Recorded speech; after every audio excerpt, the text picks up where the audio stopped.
हा आहे डॉक्टर सिकंदर शेख. त्यानं अनेक स्त्रियांचा बेकायदेशीर गर्भपात केलाय. पण धक्कादायक बाब म्हणजे सिकंदरकडे डॉक्टरकीचा कुठलाच परवाना नाही. एवढंच नाही तर गुरांसाठी वापरण्यात येणारी सोनोग्राफी मशीन तो वापरतो. ही माहिती मिळाली एका बेकायदेशीर गर्भपाताची चौकशी सुरू झाल्यावर.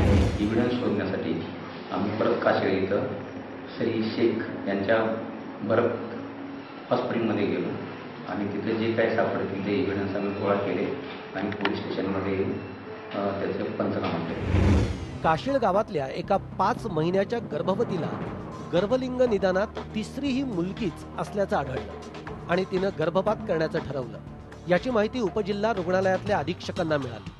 त्यानंतर या महिलेचा शोध सुरू झाला.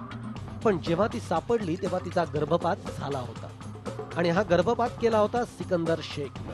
वर्षा जाधव यांच्याकडे चौकशी केली असता त्याने आम्हाला काशीळमधीलच डॉक्टर सिकंदर शेख याने त्यांच्या क्लिनिकमध्ये त्यांच्या लिंग निदान करून गर्भपात केल्याचं सांगितल्यामुळे आम्ही त्या वर्षा जाधव यांचे पती आणि डॉक्टर सिकंदर शेख यांना ताब्यात घेतले. या बोगस डॉक्टरच्या हॉस्पिटलमध्ये गर्भपातासाठी लागणाऱ्या औषधांचा मोठा साठा सापडला.